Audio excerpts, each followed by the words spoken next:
We are excited to continue to look at some opponents for the Arizona Cardinals. Make sure you like this video, and of course, subscribe to PHNX Sports here on YouTube. But love to chop it up with the fine people over the Lock On Podcast Network. They love ball just as much as we do over here, and so does this guy, David Drogemeyer. Of course, Locked On Chargers. He is covering the team that the Cardinals are taking on Monday Night Football. Not exactly like traditional Monday Night Football, David. Like it's ESPN Plus. You need an app for that. But we're going to still treat it as such, right? Absolutely we are, man. It's still prime time and still in front of the entire world. I mean, it's still the big stage. You know, the players get up for those contests, so you better believe it. It's the bright lights. Absolutely. And, a good quarterback game. I mean, we saw this game a couple years ago, and Justin Herbert and crew came roaring back, had a dramatic kind of walk-off touchdown, 2-point conversion win over the Cardinals. A lot has changed for both franchises. Both moved off of their respective head coaches, and Jim Harbaugh is now there in L.A., and we're seeing immediate change here in the form of a 3-2 start. What can you tell us about the new look Harbaugh Bolts? Yeah, well, it's a complete 180 from what the Chargers have been probably the last 20 years, since they had Marty Schottenheimer, who is, very kind of in the same mold of a Jim Harbaugh, hard nose, run the football, physical, tough, like bring your lunch pail to work type of football. Like that's the brand that they want. That's the brand that they bring. And they have that track record of success. And so the Chargers for the longest time have always been known as a finesse team that was kind of built from the outside in instead of, a more physical, hard-nosed football team that Jim Harbaugh likes to build and create, which is definitely built from the inside out. He's the guy that famously said that offensive linemen are weapons, which is absolutely hilarious when, he was talking about defending the Joe Alt pick, because obviously everybody in Chargers land was like, where's my wide receiver? You had to go get a wide receiver. It just did not happen. And we should have known all along that it was going to be an offensive lineman. But it's been a complete culture change. Jim Harbaugh does that. He brings that identity, which I think is so crucial when you want to have a winning football team. You got to know who you are, and you got to be able to go out there and do exactly what your kind of modus operandi is, which is run the football. And that's precisely what the Chargers have done in their wins and what they've struggled with in their losses. Yeah, before we kind of get to maybe what the growing pains are with the first-year coach, but let's talk about the successes. You talk about that run game. Also, the defense seems like it's balling out as well. What can you tell us as far as the early success from the Harbaugh Chargers?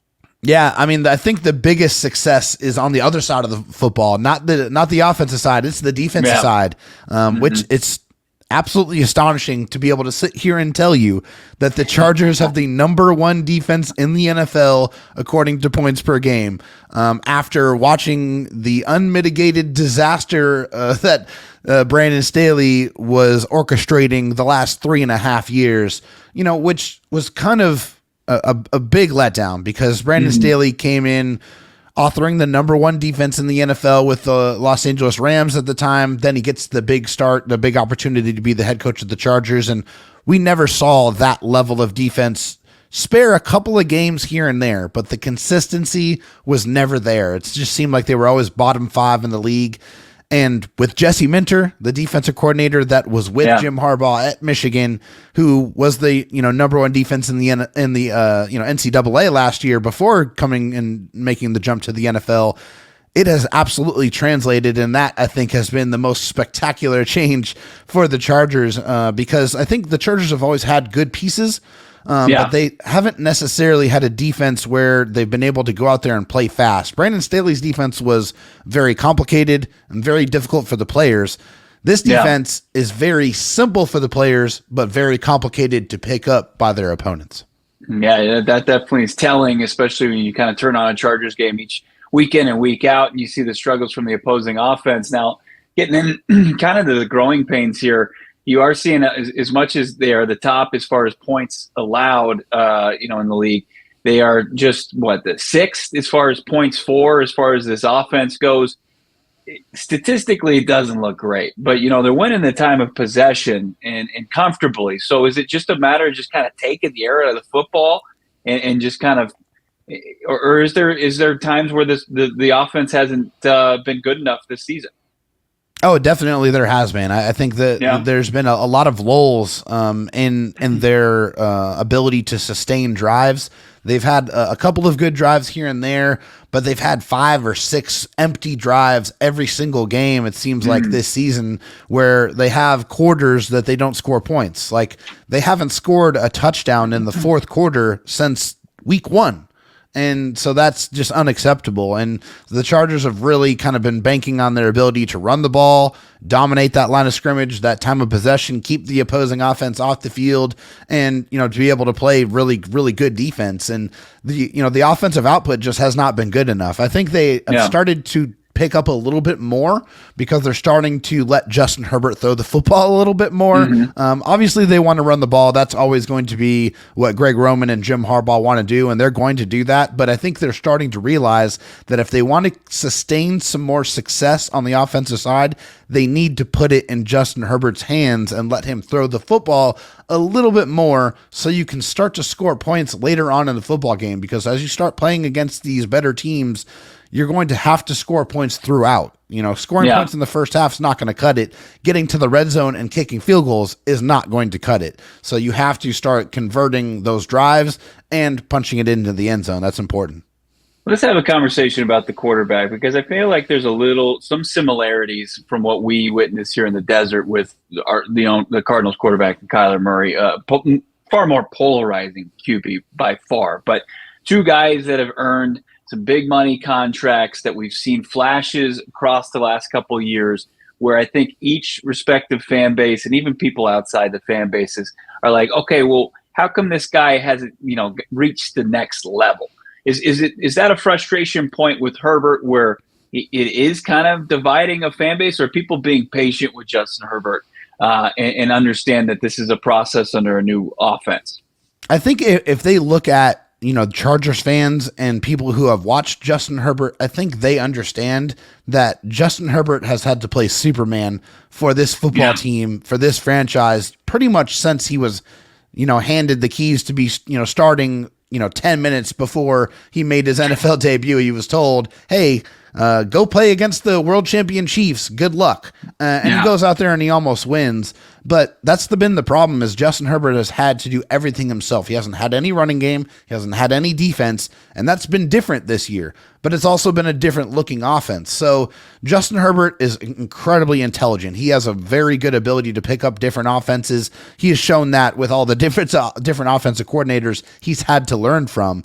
But this is still a work in progress. We're 5 games in to a completely new offensive philosophy and completely new regime. So it is going to take time. Rome was not built in a day. But when you look at Jim Harbaugh and his track record, he wins a lot of football games, and he does it very, very quickly. He turns losers into winners, and he's done that at every single stop. So still feel like there's expectations are very high, but the downturn or downtick in the production for Justin Herbert, I think has been something that's been a little bit difficult to get used to. But if the Chargers continue to win football games, nobody's going to care about the stats, because at the end of the day, it's all about wins and losses.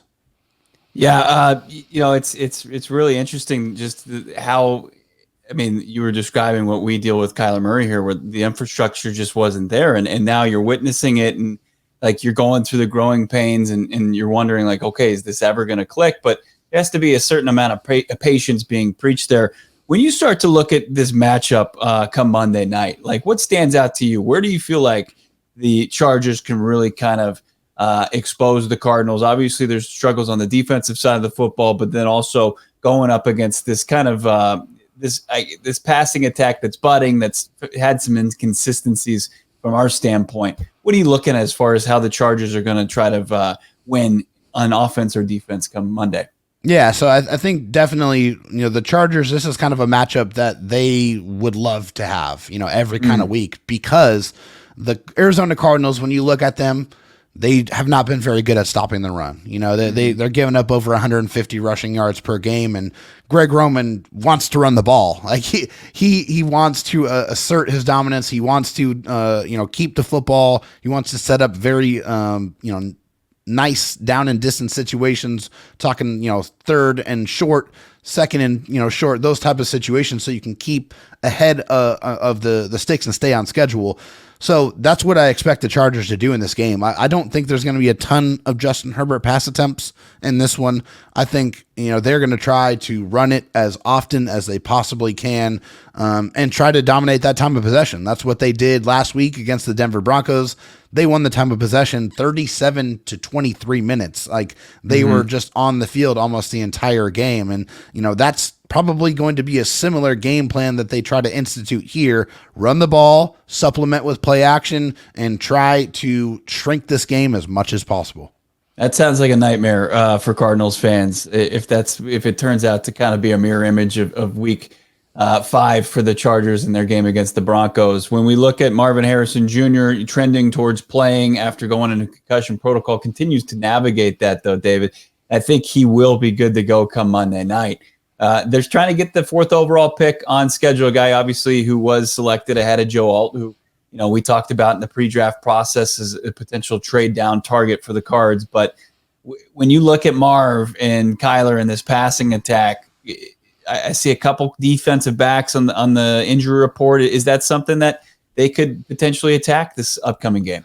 Yes, that is a definite concern for the Chargers. They have right now a couple of rookies that they selected in the 5th round that are playing a lot more football than they, really particularly want them to right now, with Tarheeb Steele, who's playing in the slot and instead of Jasir Taylor. And then, you have Cam Hart, who is starting on the outside because Asante Samuel Jr. was put on IR, and he's going to miss the next 3 games. And also, the number 1 corner, the guy who's been an absolute revelation this year is Christian Fulton. Christian Fulton's been a true lockdown corner. I mean, he's been spectacular, save for one big play. I mean, literally one big play.